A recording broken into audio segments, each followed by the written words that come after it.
இந்த ஏசாயாவின் புஸ்தகத்திலே 54ஆம் அதிகாரத்தில் 14ஆம் வசனத்தில் கர்த்தர் நமக்கு ஒரு அற்புதமான வார்த்தையை இந்த காலை வேளையிலே நமக்காக வைத்திருக்கிறதை பார்க்கிறோம். கர்த்தருடைய சமூகம் எவ்வகையாக எப்படியாக கிரியைகளை இந்த நாட்களில் நமக்கு முன்பாக காண்பித்துக் கொண்டிருக்கிறது என்பதை நாம் பார்க்கிறோம். எனக்கு அருமையான தேவனுடைய ஜனமே, நீதியினால் ஸ்திரப்பட்டு இருப்பாய், கொடுமைக்கு தூரமாகுவாய், பயமில்லாதிருப்பாய், திகிலுக்கு தூரமாவாய், அதை உன்னை அணுகுவதில்லை. ஆமென். எத்தனை பேர் தைரியமா வந்திருக்கீங்க இன்னைக்கு? ஆமென். எவ்வளவுதானா? 10 பேர் தான் கை தூக்குறாங்க. தைரியமா இருக்கீங்க. தைரியமா இருக்கிறீங்களா? இன்னொரு வாட்டி சொல்றேன். எல்லாம் தெளிவா இங்கதான் இருக்கிறவங்க அல்லேலூயா சொல்லுவோம். சீயோன் சபை ஜெப வீட்டுக்குள்ள இருக்கிறவங்க அல்லேலூயா சொல்லுவோம். எத்தனை பேர் தைரியமா வந்திருக்கீங்க? ஆமென். அல்லேலூயா. சரி. கர்த்தருடைய ஆவியானவர் இன்றைக்கு சபைக்கு சொல்லுகிறது, நீதியினால் ஸ்திரப்பட்டிருப்பாய் என்றால் நம்முடைய நீதியா இல்ல கர்த்தருடைய நீதியா? நம்முடைய நீதியினால் நாம் ஸ்திரப்படவே முடியாது. ஏன்னா நம்முடைய நீதி என்பது அழுக்கான கந்தை, ஒன்றுமே இல்லை. நமக்கென்று மேன்மை பாராட்டுவதற்கு நான் நல்லவன், நான் கெட்டவன் என்று சொல்லி எதையுமே சொல்ல முடியாது. நான் அனுதினம் வேதம் வாசிக்கிறேன், நான் படிக்கிறேன், கர்த்தருடைய வார்த்தையை நான் தெரிந்து கொண்டிருக்கிறேன் என்று சொல்லி கர்த்தருடைய காரியங்களை நான் தியானிக்கிறேன், அதனால் எனக்கு எல்லாமே தெரிஞ்சிருக்கிறது என்பதை சொல்லுகிறதை விட உள்ள இந்த வார்த்தையை உள் ஆழத்தை நாம் பார்க்கும் பொழுது நீதி என்றால் கிறிஸ்து. ஆமென். சபையில கிறிஸ்து தான் நீதியாக இருக்கிறார். அப்போ சபைக்குள்ள அல்லது சபை விசுவாசிகளுக்குள்ள கர்த்தர் சொல்கிறது, கிறிஸ்துவினால் நீ ஸ்திரப்பட்டு இருப்பாய். அதுதான் ஆழத்துல நீதி. யார் என்ற நீதியை அடையாளம், நீதியினுடைய உருவம் எல்லாமே கிறிஸ்து என்று சொல்லப்படுகிறது. ஏன்னா அவர் தான் உலகத்தை ஜெயித்தவர். ஆமென். உலகத்தை யார் ஜெயிக்க முடியும்? உலகத்தினுடைய அத்தனை காரியங்களில் பாவம், சாபம், அப்படி எல்லா நாச மோசங்கள், சத்துருடைய சகல திட்டத்திலும் ஒரு ஜெயம் பெற்றவர் தான் நீதி என்று அழைக்க முடியும். அந்த நீதி கிறிஸ்துவனிடத்தில் இருக்கிறது. கிறிஸ்துவினால் நீ ஸ்திரப்பட்டிருப்பாய். அந்த கிறிஸ்து உனக்குள், உன் குடும்பத்துக்குள், உன் சபைக்குள் இருந்தால் கொடுமைக்கு நீ தூரமாவாய். ஆமென். அல்லேலூயா. தூரமாவாய்னா என்ன? நல்லா கவனிங்க. இப்போ உலகத்துல பல நாடுகளிலே பிரச்சனை இருக்கு, போராட்டம் இருக்கிறது, விபத்து இருக்கிறது, ஏதோ ஒரு மிகமான பயங்கரமான சூழ்நிலை கடந்து வருகிறது, நிலநடுக்கம் வருகிறது. திடீர் என்று சொல்லி பார்த்தால் ஏதோ ஒரு இடத்துல சமுத்திரத்தின் ஆழத்துல கொந்தளிப்பு வருகிறது என்று சொல்றோம், சுனாமி வருகிறது. நம்ம என்ன செய்கிறோம்? இங்கிருந்து இப்ப இருக்கிறதான மீடியா அதிகமா இருக்கிறபடினால உடனுக்கு உடன் என்ன நடக்கிறது என்று சொல்லி ஏதோ ஒரு மூலையில இருந்து நமக்கு தெரிகிறது. எந்த இடத்துல வெடிச்சாலும் சரி, உதைச்சாலும் சரி, ஒத்துனாலும் சரி, கடத்தி போனாலும் சரி, எதையாச்சும் செய்தா கொஞ்ச நேரத்துக்குள்ளதாக நமக்கு நிச்சயமாய் தெரிந்து விடுகிறது. அல்லது லைவ் டெலிகாஸ்டே நம்ம பார்க்கறதுக்கு ஆயத்தப்படுத்துகிறோம். சில சண்டை நாடுகளுக்குள்ளே இருக்கிற போராட்டங்கள் ஒரு குறிப்பிட்ட தேதிக்குள்ள அவர்கள் சமரசத்துக்கு வராமல் போனால் அதற்கு பிற்பாடு யுத்தம் ஆரம்பிக்கும் என்று சொன்னால் என்ன செய்கிறாங்க? இப்போ எல்லா டிவி சேனல் லைவ் டெலிகாஸ்ட் போட்டு சமாதானத்துக்கு ஏதாச்சும் செய்யலாம், 4 பேர் போய் பேசலாம்னு சொல்லி பேசுறதை விட அவங்க கேமரா எடுத்துட்டு போய் பார்த்துக்க ரெடியா. என்னதுக்கு? என்ன அடிச்சா யார் உதைக்கிறாங்க, யார் உத வாங்குறா, அதை துல்லியமா எடுக்கணும். இப்ப இருக்கிறதான எல்லா கேமராமேன்ஸை பாருங்க என்ன நடக்குது. இந்த இப்போ கேமராமேன்கெல்லாம் கொண்டாட்டமான நாட்கள். எதனால? அரசியல்ல சூடு பிடிச்சிட்டு போகுது. ஏற்கனவே சூடு இந்த பூமியை ஆட்டி படைக்குது. அதுவும் தமிழ்நாட்டில் அதிகபட்சமான சூடு கிளம்பிட்டு இருக்கிற நேரத்துல கேமராமேன்ஸ்க்கு என்ன சூடு இருக்குது? யார் இன்னைக்கு உதவாங்க போறா, யார் இன்னைக்கு பிரச்சனைக்குள்ள மாட்ட போகிறா, யாருக்கு இன்னைக்கு உத உழுக போகுதுங்கிறத கேமராமேன் அவருக்கு காட்சி தானா வருது. ஆமென். அல்லேலூயா.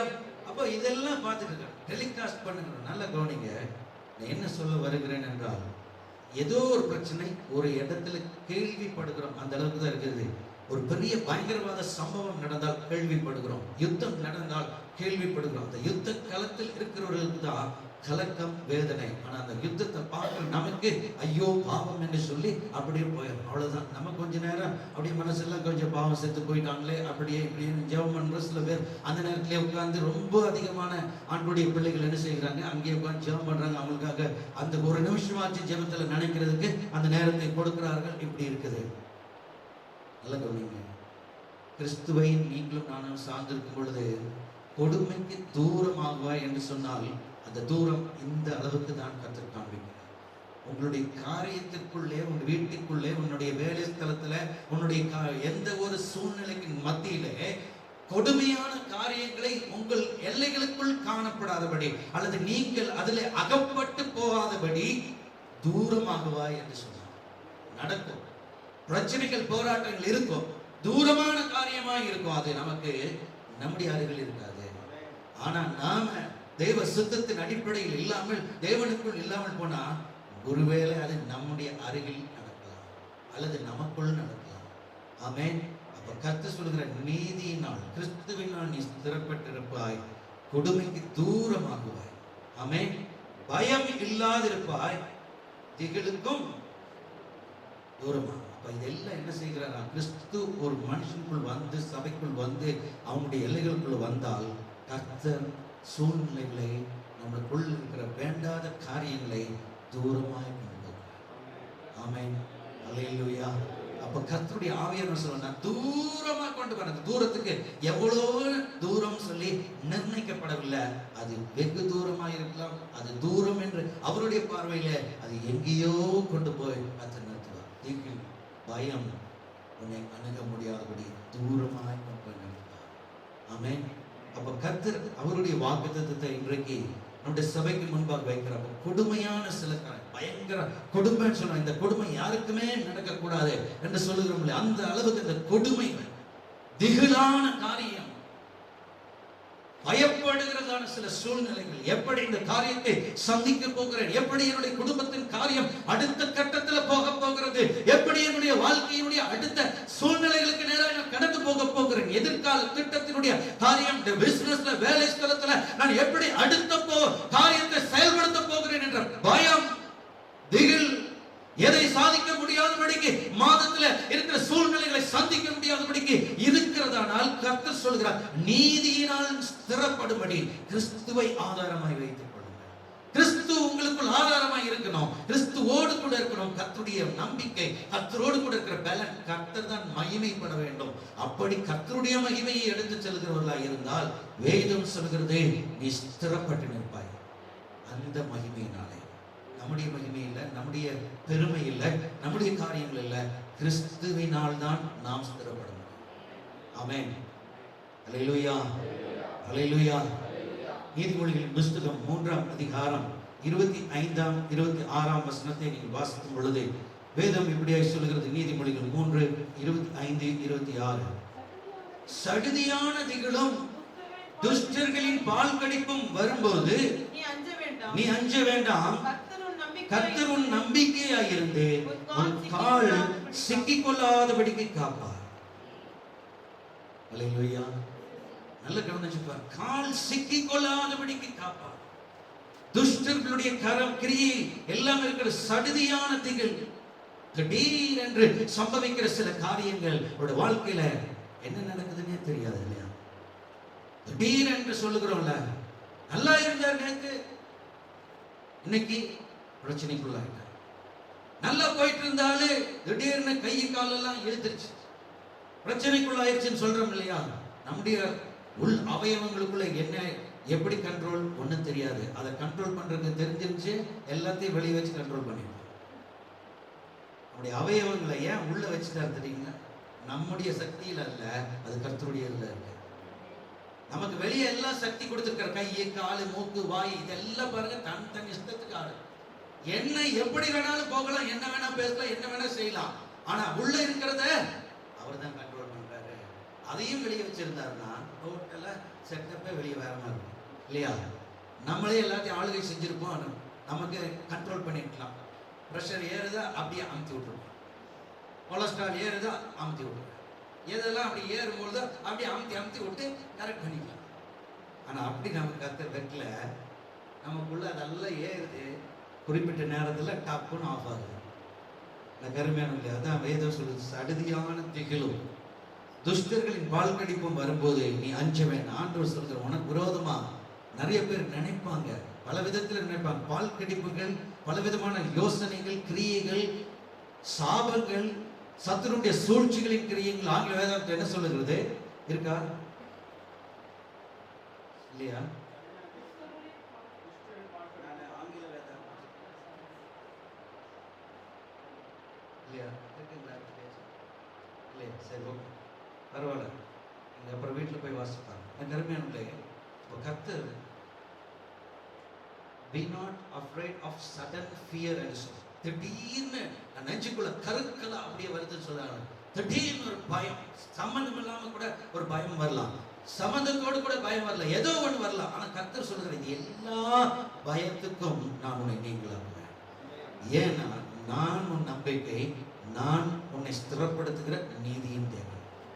ஆமென், அல்லேலூயா. அப்ப நீதி நம்ம இடத்துல இல்லை, கர்த்தரிடத்துல இருக்கு. கர்த்தரிடத்துல இந்த நீதியை பெற்றுக்கொண்டால், நம்முடைய நீதிக்கு மேல் அவருடைய நீதி விளங்கும் பொழுது நிச்சயமாய் நாம் சூழ்நிலைகளிலே தப்பு வைக்கப்படுகிறோம் என்று கால் சிக்காதபடிக்கு கர்த்தர் நம்மை பாதுகாக்கிறார். ஆதியாகமம் புஸ்தகம் 46ஆம் அதிகாரத்திலே நீங்கள் வாசிக்கும் பொழுது 3ஆம் வசனத்தை நீங்கள் வாசிங்க. அப்பொழுது அவர் நான் தேவன், நான் உன் தகப்பனுடைய தேவன், நீ எகிப்து தேசத்துக்கு போக பயப்பட வேண்டாம், அங்கே உன்னை பெரிய ஜாதியாக்குவேன், பெரிய ஜாதியாக்குவேன். நான் உன்னுடனே எகிப்துக்கு வருவேன், நான் உன்னுடனே எகிப்துக்கு வருவேன், நான் உன்னை திரும்பவும் வரப்பண்ணுவேன், நான் உன்னை திரும்பவும் வரப்பண்ணுவேன். யோசேப்பு தன் கையால் உன் கண்களை மூடுவான்.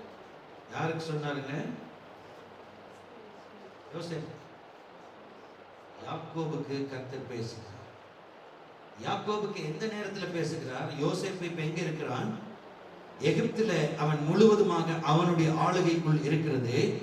எகிப்து அவனுடைய கரத்தில் இருக்கிறது. இப்போ எகிப்துக்கு அவன் தகப்பனை வர வைக்கிறதற்காக அங்கே அவனுடைய சகோதரர்களிடத்தில் சொல்லுகிறான், போய் நீ தகப்பனையும் குமாரனை கூட்டிக் கொண்டு எல்லாரும் இங்கே வாருங்கள் என்று சொல்லி அவன் அழைக்கிறான். ஆனா இப்போ எல்லாரும் போனதுக்கு பிற்பாடு அவனுடைய சகோதரர்கள் போய் தகப்பனார் இடத்துல சொல்லுகிறான். இஸ்ரவேல் யாக்கோபாகி அந்த தகப்பன் இடத்துல போய் சொல்லுகிறார், நீர் வந்தால்தான் மற்ற காரியங்கள் ஒழுங்குபடுத்தப்பட முடியும், இல்லை என்றால் நாம் எல்லாம் அப்படியே மடிந்து போக வேண்டியதுதான். ஆகையால அங்க ஜீவரட்சணியம் இருக்கிறது. இப்போ நம்ம எல்லாரும் புறப்பட்டு போகணும், அவர் அழைத்திருக்கிறார் என்று சொன்னான். யாக்கோபுக்கு திகில் வருகிறது. பிரச்சனை, ஏதாவது ஒரு காரியம் நடந்து விடுமோ? ஏன்னா ஆபிரகாமின் நாட்களில் கர்த்தருடைய ஆவியானவர் சொன்ன ஒரு காரியம், எகிப்துக்கு போக வேண்டாம் என்று சொன்னார். இப்போ எகிப்துக்கு போ என்று ஒரு சின்ன அழைப்பு வருகிறது. இது ரெண்டும் வித்தியாசமா இருக்கிறது. ஒருவேளை இந்த சூழலில் ஏதாவது ஒரு காரியம் சம்பவித்து விடுமோ என்று சொல்லி பயம். யாக்கோபை கர்த்தருடைய ஆவியானவர் ஆசீர்வதிக்கும் பொழுது ஏசாவின் இடத்திலிருந்து அவன் பிரிந்து அவர்களுடைய சொந்த இனத்தில் இருக்கிறவர்கள் இடத்துக்கு போகும் பொழுது கர்த்தர் அவனுக்கு வாக்கு கொடுத்திருந்தார். அவனுடைய பயம் ஒரு பக்கம் இருக்கிற பொழுது ஏசாவை ஏமாற்றி விட்டான் என்ற ஒரு சூழ்நிலை, அதே நேரத்தில் இவருடைய காரியம் எப்படி இருக்குமா என்ற ஒரு கேள்விக்குறி, எந்த ஒரு காரியத்தையும் சந்திக்க முடியாதபடி மாமனுடைய இல்லத்திற்கு போகும்படியாய் அவன் கடந்து செல்லுகிற வழியிலே பயம் காணப்பட்டது. ஆனா கர்த்தர் அவனுக்கு ஒரு நம்பிக்கை அந்த இடத்தில் காண்பித்து விசுவாசத்தோடு நிலைத்து நிற்கும்படிக்கு அந்த இடத்துல உறுதியாய் கர்த்தர் சொன்னார், நான் உன்னை ஆசீர்வதிப்பேன், நீ போய் திரும்பி வரும் வரைக்கும் நான் உன்னை விட்டு விலக மாட்டேன் என்று சொல்லி ஒரு ஏணி படிக்கட்டை காண்பித்து அந்த இடத்துல பெத்தேல் என்ற அபிஷேகம் பண்ணப்பட்டு இருக்கிற சூழ்நிலையை கர்த்தர் உருவாக்கி, கர்த்தர் அவனோடு கூட உடன்படிக்கை செய்து அவனை அந்த தேசத்துக்கு கூட்டி சேர்த்தார். எனக்கு அருமையானவர்களே, வேதம் சொல்கிறது இங்கே கர்த்தரே அவனிடத்தில் பேசுகிறார். ஏன்னா ஆபிரகாமின் தேவன், ஈசாக்கின் தேவன், யாக்கோபின் தேவன்.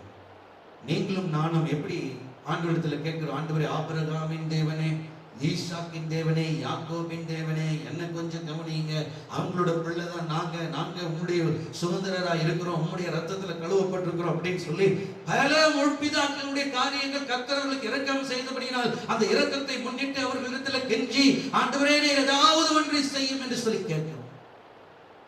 ஆண்டவர் என்ன செய்கிறார்? முற்பிதாக்களின் தேவன் அவர் தேவன் தான். ஆனா முற்பிதாக்களுக்கு செய்ததினால் உனக்கு செய்யணும் என்று அர்த்தம் அல்ல. நீங்களும் நானும் என்ன செய்யணுமா? ஆண்டவரை நேரடியா நாம் தரிசிக்க வேண்டும். ஆமென், அல்லேலூயா.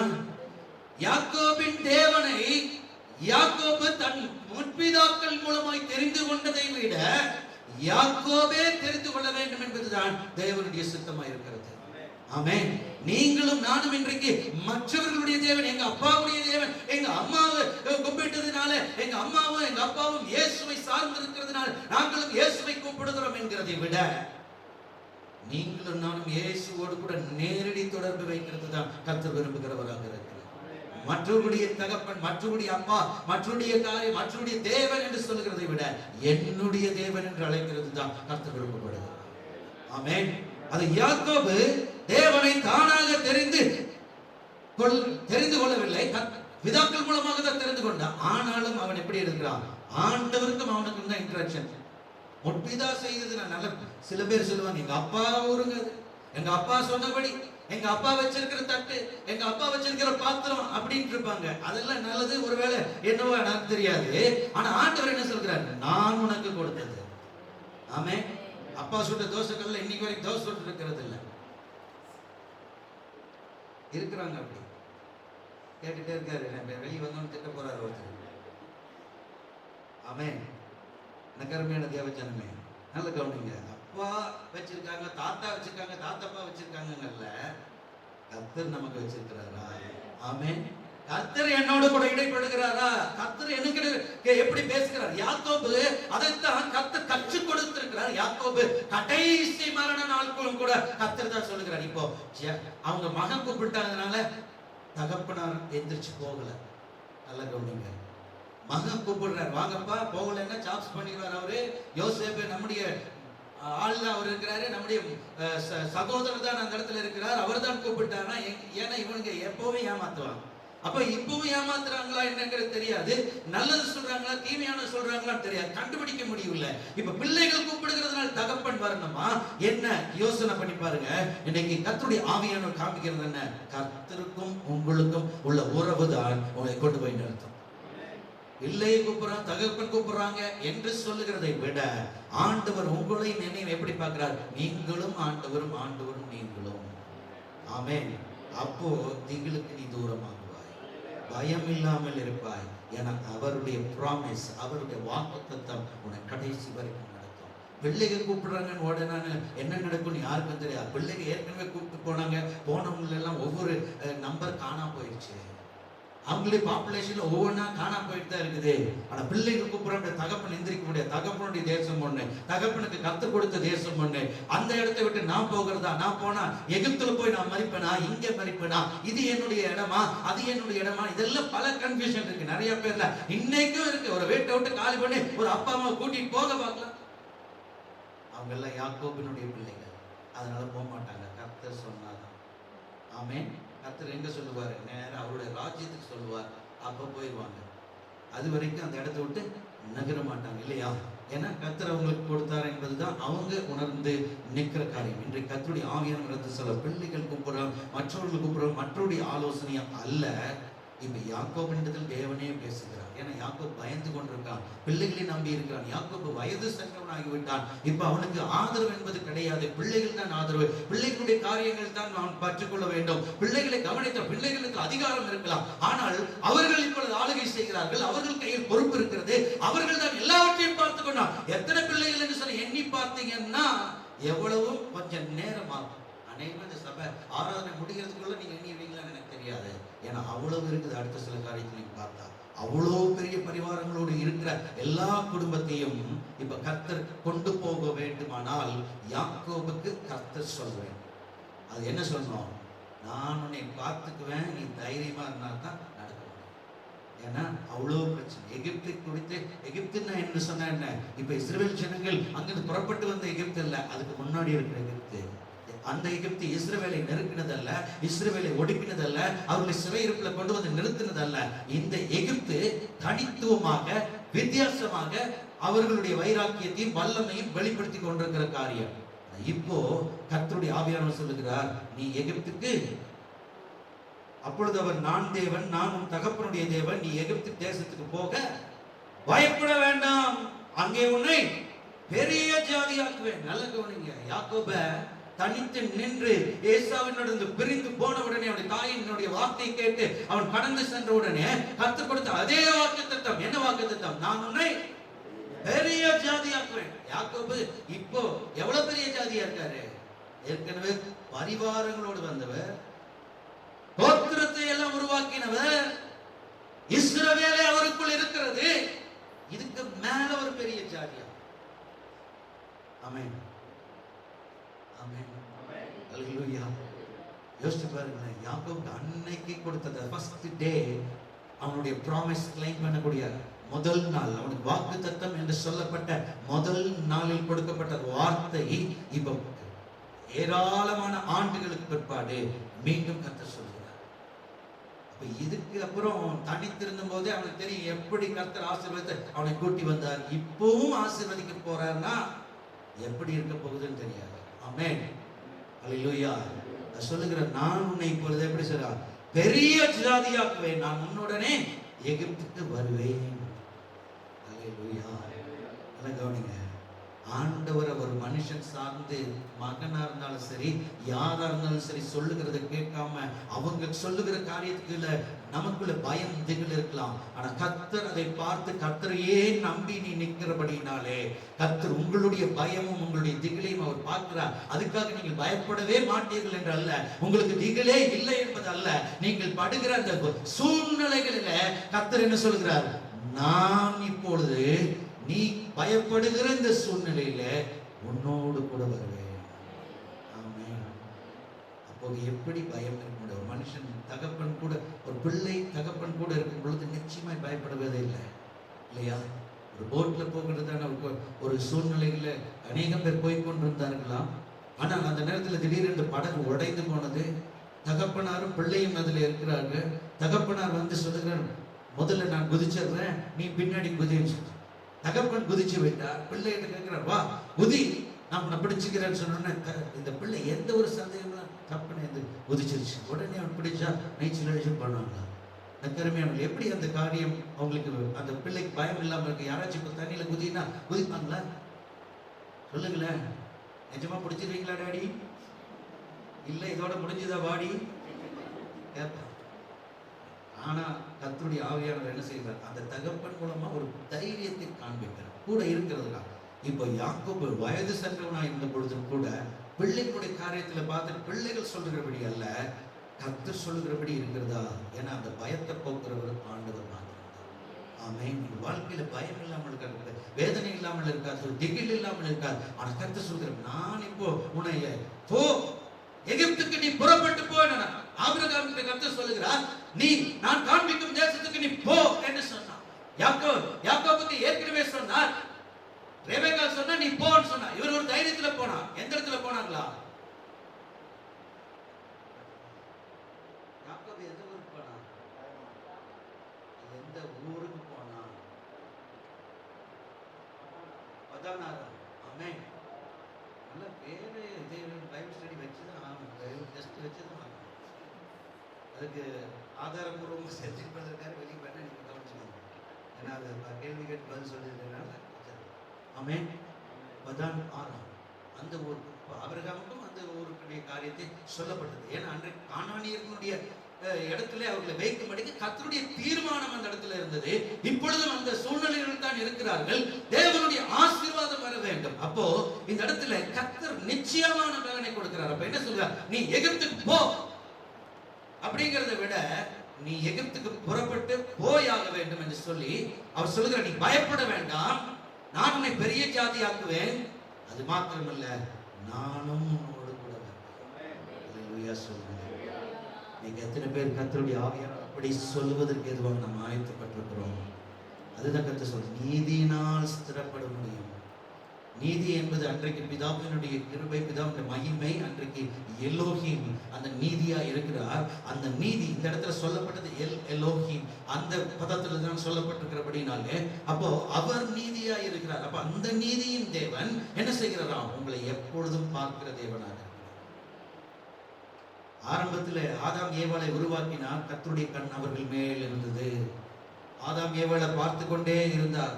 என்ன செய்கிறாங்க, என்ன பண்றாங்க, ஏதுன்னா ஒரு நாள் அவங்க செஞ்ச உடனே எங்க போயிட்ட நீ, எங்க நீ ஒளிஞ்சிருக்கிறன்னு அடுத்த நாளே வந்து கேட்கிறேன், அடுத்த நிமிஷம் வந்து கேட்கிறேன். ஏன்னா கர்த்தருடைய பார்வை அவன் மேல் இருந்து. காயின் ஆபேலின் காரியத்திலே நீங்கள் பார்க்கும் பொழுது கர்த்தர் அவர்கள் மேல் பார்வையாய் இருந்தார். ஒரு காரியத்தை, குறிப்பிட்ட காரியத்தை அவன் காயின் செய்யும் பொழுது கர்த்தர் உடனே பேசுகிறவராக இருந்தார். ஏன்னா கர்த்தருடைய கண்கள் பூமி எங்கும் உலாவிக் கொண்டிருக்கிறது, அவர் பார்க்கிறவராக இருந்தார். ஆபிரகாமை ஒற்றான் சந்தித்தார். கல்தையின் பூமியில் இருக்கிற அவனை புறஜாதியாய் இருக்கக்கூடிய அவங்களுடைய காரியத்திலே கர்த்தருடைய ஆவியானவர் சொன்னார், ஆபிரகாமே நான் உன்னை பார்க்கிறேன், நான் உன்னை அழைக்கிறேன், நீ புறப்பட்டு வா, நான் சொல்லுகிற இடத்துக்கு நீ வா என்று சொன்னார். கூப்பிட்டார். கர்த்தருடைய பார்வை அவன் மேல் வந்தது. ஆகாரை பார்த்தார். ஆகார் தூரமா ஓடிப்போன ஆகார கர்த்தர் கண்கள் கண்டது, ஆகாரே நீ எங்கே போய் கொண்டிருக்க? என கர்த்தர் எல்லாரையும் பார்த்து கெட்டவனாக சரி நல்லவனாக சரி எல்லார் மேலும் கர்த்தருடைய. யாக்கோபு ஓடிக்கொண்டிருந்தான். ஒரு பட்டணத்துக்கு நேராக போய்கொண்டிருக்கும் பொழுது கர்த்தர் யாக்கோபை பார்த்தார். யாக்கோபே நான் உன்னை சந்திக்கிறேன். ஆமென். அல்லேலூயா. கருமையானவர்களே, நீ தனித்தவன் அல்ல, கர்த்தர் உன்னை கைவிடுகிறது அல்ல. நீ ஏன் பயப்படுகிறாய்? ஏன் உனக்கு பயம்? ஏன் உனக்கு திகில்? உன் குடும்பத்தை குறித்து, எதிர்காலத்தை குறித்து, உன்னுடைய அடுத்த கட்ட நடவடிக்கையை சந்திக்க முடியாமல் இருக்கிறதை குறித்து, அடுத்த ஒவ்வொரு காரியத்தை பார்த்து நீ பயந்து கொண்டு அடுத்த ஒவ்வொரு மாதத்தினுடைய காரியங்களை சந்திக்கிறதுக்கு நீ பயந்து கொண்டு இருக்கிற இந்த சூழ்நிலையில் கர்த்தருடைய ஆவியானவர் சொல்லுகிறார், இஸ்ரவேல் ஜனங்களை, எல்லாரும் ஜனங்களை நடத்தினவர், ஆதாம் ஏவாள் முதல் எல்லாரையும் பார்த்தவர், உன்னை பார்க்காமல் எப்படி இருக்க முடியும்? ஒவ்வொரு நாளும் உன்னை பார்க்கிறார். நீ நல்லவனோ கெட்டவனோ எழுதப்படவில்லை. கர்த்தருடைய ஆவியானவர் ஒவ்வொருவர் மேல் கர்த்தருடைய கண்கள் நோக்கமாய் இருக்கிறது. கர்த்தர் உன்னை காண்கிற தேவனாக இருக்கிறார். அல்லேலூயா. கர்த்தர் உன்னை பார்க்கிறபடினாலே தான் இன்றைக்கு நீங்களும் நாம் ஸ்திரப்பட்டிருக்கிறோம். அதைத்தான் கர்த்தர் சொல்கிறார், நீதியினால் ஸ்திரப்பட்டிருக்கிறோம். யாக்கோபை கர்த்தர் காண்கிறார். அவருடைய பிள்ளைகளை குறித்த காரியம் இப்ப என்ன முடிவெடுக்கிறது என்று சொல்லி தெரியாமல் இருக்கிற பொழுது கர்த்தருடைய ஆவியானவர் சொல்கிறார், பயப்படாதே, நீ போகிறது மாத்திரமல்ல, நானும் உன்னோடு கூட. ஆமென். நானும் உன்னோடு கூட இருக்கிறேன். இதை பார்த்துட்டு எப்படி நிச்சயமா யாக்கோபு போகாமல் இருக்க முடியும்? ஆமென். நானும் உன்னோடு கூட வருவேன். வாசிங்க. நான் உன்னுடனே எகிப்துக்கு வருவேன். நான் உன்னை திரும்பவும் வரப்பண்ணுவேன். யோசேப்பு தன் கையால் உன் கண்களை மூடுவான் என்று சொன்னார். நான் உன்னை திரும்பவும் வரப்பண்ணுவேன். யோசேப்பு தான் தன் கையினால் உன் கண்ணை மூடுவான். அது எழுதியிருக்குது. அதனால நீ போய் தான் ஆகணும். ஆமென். அது நான் முடிவு பண்ணிட்டேன், அதனால நீ போய் தான் ஆகணும். யோசேப்பை பார்க்காம நீ சாக முடியாது. அல்லேலூயா. அல்லேலூயா. நீங்க பயப்படலாம். ஒருவேளை போனா என்ன நடக்கும், உதைக்கிறாங்க, என்னென்ன நடத்துவாங்களோ, எப்படி பண்ணுவாங்களோ, ஒருவேளை பஞ்ச காலங்கள் இருக்கிற சூழ்நிலைகளில் நாம் அந்த இடத்துல எப்படி இருக்க போகிறோம் எல்லாம் நமக்கு தேவையில்லை.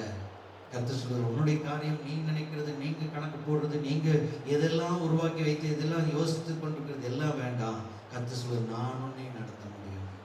நான் உன்னோடு கூட இருக்க வாஞ்சித்து நான் வருகிறேன். அல்லேலூயா. சொல்லுங்க. அல்லேலூயா. எவ்வளவு அருமையான தேவன். அதனாலதான் யாக்கோபின் தேவன் என்று சொல்கிறோம். யாக்கோபோடு கூட கர்த்தர் சொன்னார், நான் உன்னோடு வருவேன். ஆமென். ஆமென். அல்லேலூயா. அந்த தேவன் நம்மை பயப்பட வேண்டாம் என்று சொல்கிறார். அந்த தேவன் நம்மை சொல்கிறார், நீதினால் ஸ்திரப்பட்டிருக்கிறோம். அவர் நிமித்தம் நாம் ஸ்திரப்பட்டிருக்கிறோம். எதுக்கு பயப்பட வேண்டும்? திகில் நமக்கு தூரமா தான் இருக்கும்.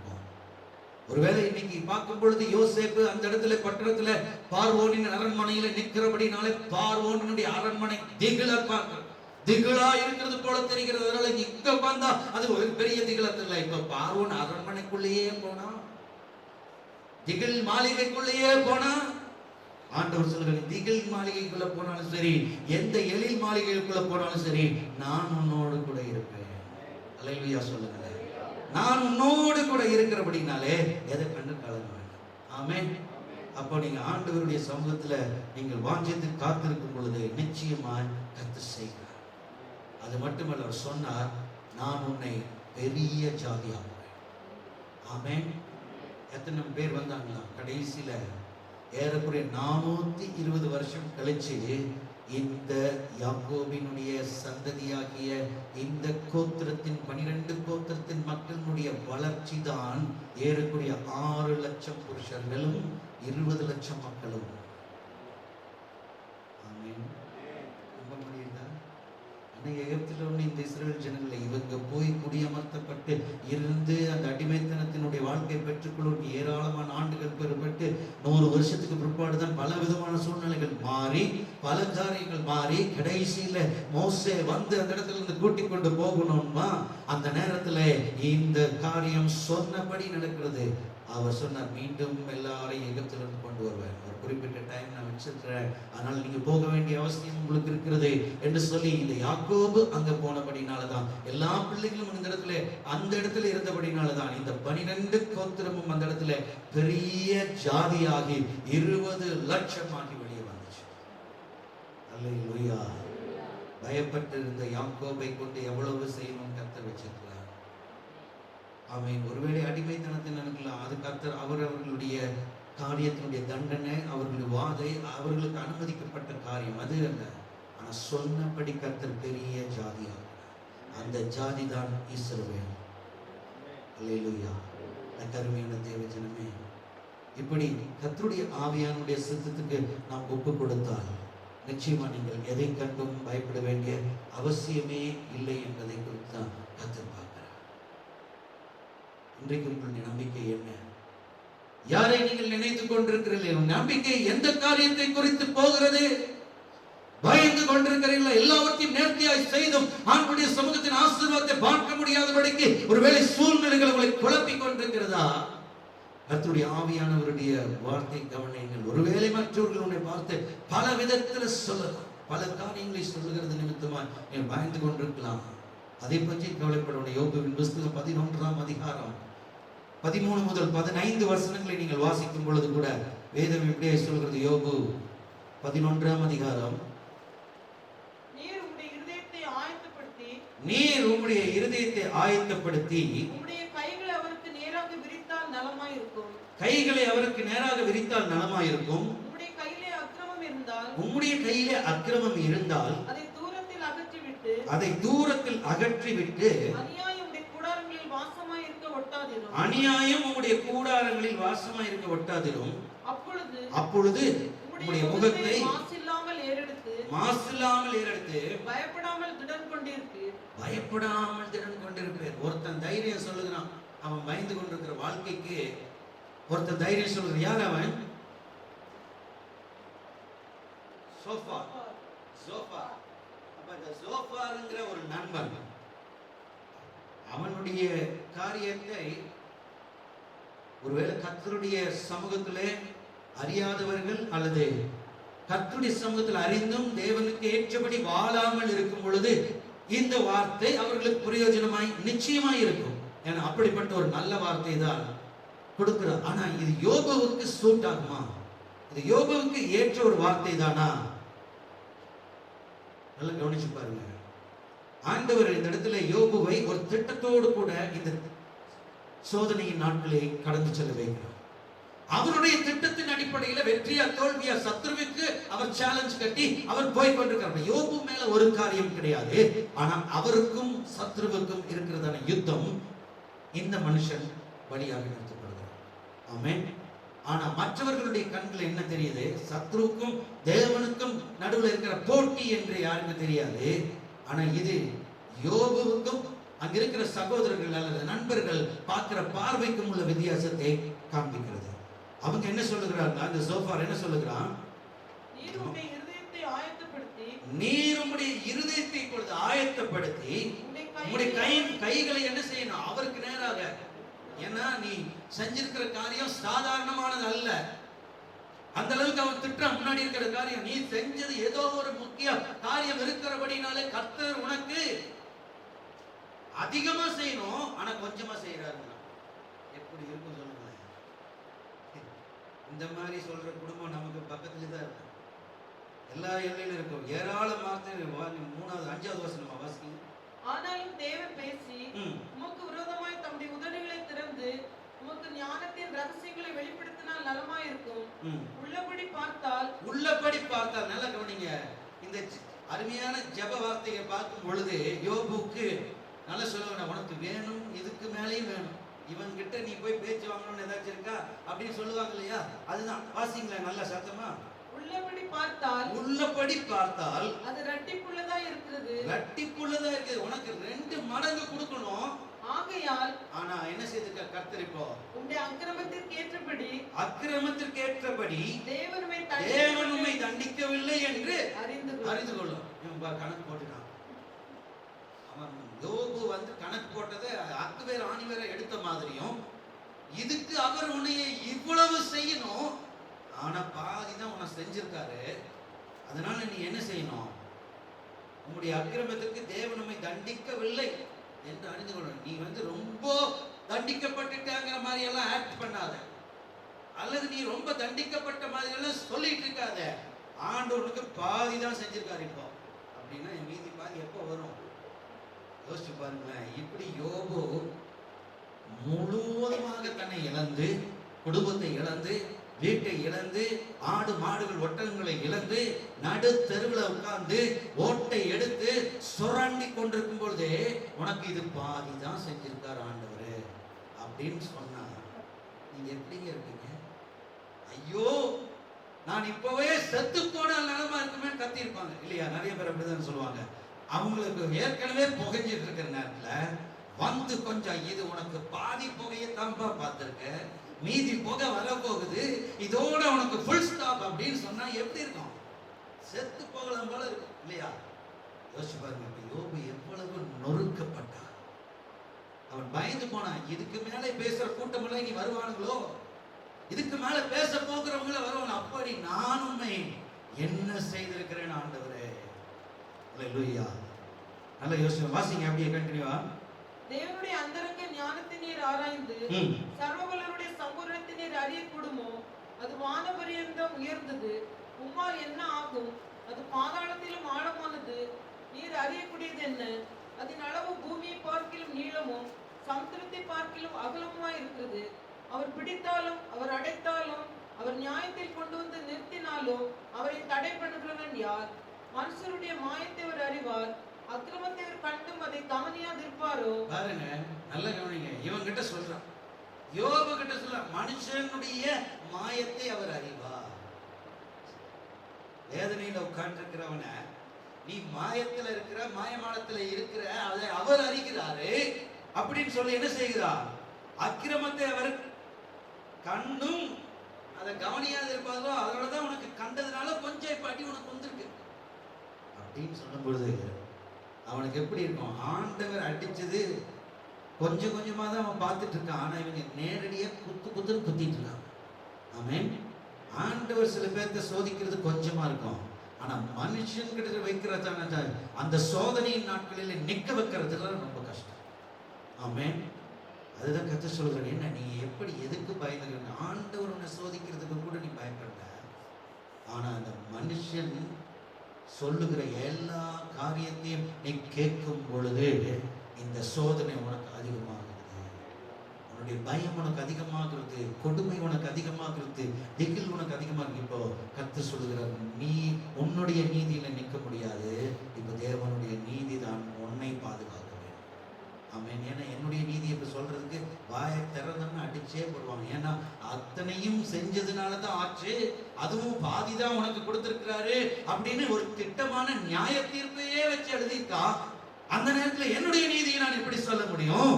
இப்ப கர்த்தருடைய நீதி தான் வர வேண்டும். ஆமென். இந்த நீதி மேல எழுப்பினாதான் பரிசேயர்கள் சதுசேயர்கள் அவர்களுடைய நீதியை காட்டிலும் உங்களுடைய நீதி மேலானதா இருந்தா தான் ஆண்டுடைய சமூகத்துக்கு வர முடியும் சொன்னார். அப்படிதான் இன்னைக்கு என்ன நடக்குது? இவங்க எல்லாம் வச்சிருக்கிற நீதியை விட யோபுவினுடைய நீதி என்று சொல்லப்படுகிறதே கர்த்தருடைய பதிலில் தான் இருக்கிறது. அவன் கர்த்தருடைய பதில் என்ன வரப்போகிறது? ஆண்டவரை அவன் வெளிப்படையாய் எந்த அளவுக்கு ஆராதித்து ஆண்டுடைய சமூகத்துல ஒப்பு கொடுத்திருக்கிறான் என்பதை அவன் இருதயத்திலே இருந்து அந்த காரியம் வெளிப்பட வேண்டும். ஆமென். ஆமென். வெளிப்படையான ஆராதனை சில பேர் வெளிப்படையே வச்சுட்டு போகிறான். சும்மா மற்றவங்க பார்க்கறது துதிக்கிறது அல்ல, இப்போ மற்றவங்களை பார்க்கறதுக்காக அவன் செஞ்சதல்ல, அவனுடைய உள்ளத்திலிருந்து அவன் கர்த்தரை எப்படி கூப்பிட்டு இருக்கிறான் என்பதை இப்போ வெளியரங்கமாய் காணும்படிக்கு அவன் ஆராதனை மாற வேண்டும். ஆமென். அல்லேலூயா. இப்ப நீங்களும் நானும் கர்த்தரை ஆராதிக்கிறோம், கர்த்தரை கேட்கிறோம், கர்த்தரை ஜெபிக்கிறோம். இதை வெளியே இருக்கிற மனுஷர்களுக்கு தெரியாது. ஏன்னா அவர்கள் நம்மை வேற ஒரு நீதியில பார்ப்பார்கள், வேற ஒரு காரியத்துல பார்ப்பாங்க. பிரச்சனைன்னு வந்துச்சுன்னா உனக்கு டபுள் மடங்கு உன்னை அடிக்கணும் ஆண்டவர் அப்படிங்கிறது தான் அவங்களுடைய மனதுல யோசனை. இப்படி இருக்கும் பொழுது நீங்களும் தேவனும் இருக்கிறதான இந்த ஐக்கியம் வெளிப்பட கர்த்தருடைய ஆவியானவர் இங்க என்ன காமிக்கிறார்? யோபுக்கு தன்னை வெளிப்படுத்த முடியல, தேவனிடத்தில் இருக்கிற அவனுடைய உறவை வெளிப்படுத்த முடியவில்லை. ஏனென்றால் உலகம் முழுவதும் இப்ப அவனை குற்றவாளியாய் பார்க்கிறது. அவனுக்கு இருக்கிற குற்றத்துல தண்டனை என்பது இன்னும் கொடுக்கப்பட வேண்டும் என்று சொல்லுகிற கூட்டம் வெளியே நிற்கிறது. இப்போ அவனுடைய உள்ளத்தின் ஆழத்தில் இருக்கிற ஆராதனை தேவன் தான் இப்ப வெளியரங்கமாய் கொண்டு வந்து நிறுத்த வேண்டும். அதைத்தான் கர்த்தர் கற்றுக் கொடுக்கிறார். ஹல்லேலூயா. அன்னைக்கு கர்த்தருடைய ஆவியானவர் சொல்றார், நீங்களும் நானும் நம்முடைய உள்ளத்தில் ஆழத்தில் வைத்திருக்கிற இந்த ஆராதனை, வைத்திருக்கிறதான தேவனை குறித்ததான நம்பிக்கை, அவரோடு இருக்கிற சமூகத்தை கர்த்தர் பதில் கொடுத்து தான் வெளிப்படுத்துவார். கர்த்தர் பதில் கொடுக்கும் பொழுது உங்கள் ஆராதனை எவ்வளவு பெரியது என்பதை காண்பிக்கும். ஆமென். ஹல்லேலூயா. யோபுவை எல்லாரும் குற்றவாளியாய் சொல்லும் பொழுது, மற்றொரு குற்றம் பேசுகிற பொழுது அவன் துக்கம் வந்தது, அழுதிருப்பான், புலம்பியிருப்பான், ஆண்பிடி சமத்தில் இருக்கான்.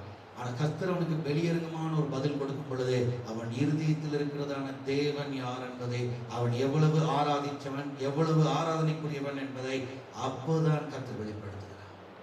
ஆமென். அல்லேலூயா. கர்த்தர் அதான் சொல்றார், நீ பயப்பட வேண்டாம். மற்றவர்கள் பேசுகிறதற்கு, மற்றவர்கள் உன்னை நிதானி தருகிறதற்கு, உனக்கு ஒரு திட்டத்தை வைத்து நீதி செய்து நீதியாக அல்லது ஒரு நீதிபதியை போல உங்களுக்கு ஒரு தீர்ப்பு வழங்குகிறதுக்கு எதுவாக மற்றவர்கள் சொல்லுகிற காரியம் இருந்தால் பயப்படாதீங்க. கர்த்தர் சொல்கிறார், அந்த பயம் உனக்கு தேவையில்லை. நான் ஏற்ற நேரத்திலே உனக்குள்ளே அந்த பயம் இல்லாமல் நான் உனக்கு வெளியிறங்குமாட்டேன். ஆமென். அதைத்தான் 15ஆம் வசனம் சொல்லுகிறது, அப்பொழுது உம்முடைய முகத்தை மாசில்லாமல் ஏறெடுத்து பயப்படாமல் தடங்கள். ஏன்னா கர்த்தரிடத்தில் உன் கையை விரிச்சு நீ கேளு, நீ செஞ்சது தப்பு தான், நான் இனிமேல் செய்ய மாட்டேன் ஆண்டவரே, ஒப்பு கொடுக்கிறேன், என்னை அர்ப்பணிக்கிறேன், என்னை மன்னியும் என்று சொல்லி அந்த அக்கிரமத்தை எல்லாம் என்னிடத்திலிருந்து எடுத்து போடும். என் கூடாரத்துக்குள்ள இனி திகில் வரக்கூடாது, வேதனை வரக்கூடாதுன்னு சொல்லி நீ கேளு என்று சொன்ன, அப்பொழுது நீ பயம் இல்லாமல் இருப்ப. இந்த ஜெபம் யோபுக்கு பொருந்தாது. ஏன்னா யோபு அதுக்கு மேல் ஆராதனை வீரன், ஆராதனைக்குரியவனாக இருந்தான். ஆமென். இந்த ஜெபம் யாருக்கு பொருந்தும்? உங்களுக்கும் எனக்கு தான் பொருந்தும். ஆமென். ஒருவேளை நாம் நம்முடைய வாழ்க்கையில பயந்து கொண்டிருந்தால், நம்முடைய சூழ்நிலைகளில் பயந்து கொண்டிருந்தால், ஒருவேளை பலவிதமான காரியங்களை குறித்து யோசித்துக் கொண்டிருந்தால், இன்றைய கர்த்தர் சொல்கிறார், நீங்கள் ஆண்டவரை நோக்கி விண்ணப்பிங்கள், ஆண்டவரத்தின் கை விரித்து நீ கேளுங்கள். உன்னுடைய உள்ளத்தின் ஆழத்தில் இருக்கிற அந்த ஆராதனை கர்த்தர் பார்க்க வேண்டும். அந்த கர்த்தருடைய சமூகம் வெளிப்படையான ஒரு பதிலை கொண்டு வரும் பொழுது நீ எவ்வளவு ஆண்டவரிடத்துல இருந்திருக்கிறாய் என்பதை கர்த்தர் காண்பிப்பார். ஆமென். ஆமென். அதுதான் நீதியினால் ஸ்திரப்பட்டு கொடுமைக்கு தூரமாவாய், பயம் இல்லாதிருப்பாய், திகிலுக்கும் தூரமாவாய், எதுவும் உன்னை சேதப்படுத்த முடியாது. கண்களை மூடி ஜெபிப்போமா? ஆண்டுடைய கரத்திலே வேலை கர்த்தர் இன்றைக்கு நம் மத்தியிலே பல காரியங்களை சொல்லியிருக்கலாம். ஏராளமாக இன்னி 2 காரியத்தை குறித்து நம்மளோடு பேச இருந்தேன். ஆனால் நேரம் இல்லாதபடினாலே ஆண்டுடைய கரத்தில் நம்ம இந்த 2 வார்த்தை மாத்திரம் இன்றைக்கு ஆண்டுடைய சமூகத்தில் தியானித்து ஒப்புவிடுவோம். ஆண்டவரிடத்தில் சொல்லுவோம், ஆண்டவரை எப்படி நான் இருக்க வேண்டும், என்ன செய்ய வேண்டும், என்னுடைய ஆராதனைக்குரிய கர்த்தர் நீர்.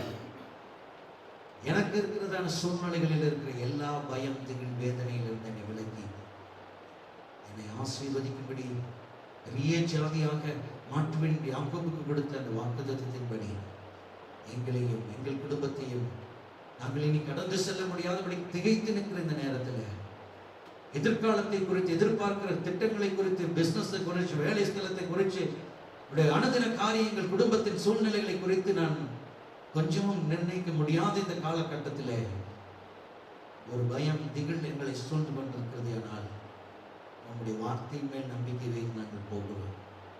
நீ கர்த்தருக்கே காத்திரு, அவர் உன்னை ஆயத்தப்படுத்துவார். கர்த்தரிடத்தில் நம்பிக்கையாய் இந்த கர்த்தரிடத்தில் காத்திரு, அவர் உன் இருதயத்தில் எல்லா காரியத்தையும் வேண்டுதல்களும் நிறைவேற்றி உன்னை ஸ்திரப்படுத்தி திருப்தியாக்கி நடத்துவார். வாக்கு தத்துவம் கொடுத்தவர் வாக்கு மாறாதவராக இருக்கிறார். அவர் சொல்லி செய்யாமல் இருக்கிறவர் அல்லவே அல்ல. அவர் எல்லாவற்றையும் எல்லாவற்றாலும் நிரப்புகிற கர்த்தர். சமாதான உடன்படிக்கை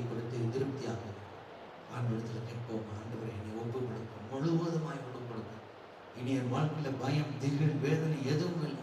யார் எது காரியம் எனக்கு விரோதமாய் சொன்னாலும், எதிர்காலத்தை குறித்து, ஆண்டவருடைய திட்டங்களை குறித்து, பிசினஸை குறித்து, வேலை ஸ்தலத்தை குறித்து ஒருவேளை பேசினாலும், குடும்பத்தை குறித்து பேசினாலும், பிள்ளைகளை குறித்து பேசினாலும், எதை பற்றி கவலைப்பட போகிறது? ஏன்னா என்னை நடத்துகிறவர்கள் என்னோடு கூட நீர் இருக்கிறேன். எனக்கு எதை குறித்தும் பயம் இல்லை, எதை குறித்தும் எனக்கு பயம் இல்லை. என் தேவன் என் கூட நீ வருவீர் என்பதை நான் எகிப்துக்கு போனாலும் அது போகிறது உம்முடைய சித்தம் தான். அந்த எகிப்திலையும் நீர் என்னோடு கூட இருக்க முடியும், அந்த எகிப்திலையும் என்னோடு கூட நீர் இருக்க முடியும் என்பதை காண்பிக்க உங்களுடைய சித்தம் என் கூட இருக்கிறதுக்காக நன்றி என்று சொல்லி உள்ளத்தினாலும் நான் ஒரு கற்பனைப்போம். ஹல்லேலூயா, ஹல்லேலூயா. நன்றியோடு துதிக்கிறோம் ராஜா. வல்லமையுள்ள தேவனே துதிக்கிறோம், கருணையுள்ள தேவனே துதிக்கிறோம். ஆண்டவரே, ஒவ்வொருவருக்கும் கர்த்தருடைய வார்த்தை இன்றைக்கு அப்பா ஆவியாய் ஜீவனாய் கிரியைகளை நடப்பிக்கிறதற்கு ஏதுவாய் அவருடைய வாழ்க்கையில் அடுத்த கட்டத்துக்குள்ள பிரவேசிக்கிறதற்கு ஒரு புது பலன் உள்ளதாய் அத்தனை மாற்றி கொடுக்கிறபடினால என்று செலுத்துகிறோம் ஆண்டவரே. எல்லா தடுப்பு சுவர்களை இயேசுவின் நாமத்தில் அப்புறப்படுத்துகிறோம் ஆண்டவரே. ஒரு விடுதலையின் வல்லமை கடந்து வருவதாக இயேசுவின் நாமத்தில், கர்த்தருடைய ஆவியானுடைய பலன் கடந்து வருவதாக இயேசுவின் நாமத்தில் நிறைவான பங்கும் சுதந்திரமும் ஒவ்வொருவருக்கும் கொடுத்து திருப்தியாக்கும் ஆண்டவரே. சம்பூரணத்தை காண்பார்களாக. இதுவரைக்கும் இல்லாத ஒரு ஆசீர்வாத ஊற்றுகள் திறக்கப்படட்டும். இனி ஒரு நம்பிக்கை ஒரு வாழ்க்கையில உதிக்கட்டும். இறுதித்து நாளத்திலிருந்து துதிக்கிற துதி அவருடைய வாழ்க்கையில, ஒவ்வொருடைய வாழ்க்கையில செய்ய வேண்டிய காரியங்களை செய்யும் பொழுது அது கன மகிமை உள்ளதாக மாறப்போவதற்காக நன்றியா பாதத்தில் எங்களை தாழ்த்தி ஒப்புக் கொடுக்கிறோம். பிரசன்னத்துக்குள்ள எங்களை அர்ப்பணிக்கிறோம். ஆளுகை செய்து வழி நடத்தும் இயேசுவின் நாமத்தில் கேட்கும் நல்ல பிதாவே. ஆத்மாவே கர்த்தரை ஸ்தோத்திரி, முழுமையுடைய பரிசுத்த நாமத்தை ஸ்தோத்திரி. ஆத்மாவே கர்த்தரை ஸ்தோத்திரி. கர்த்தர் செய்த சகல உபகாரங்களையும்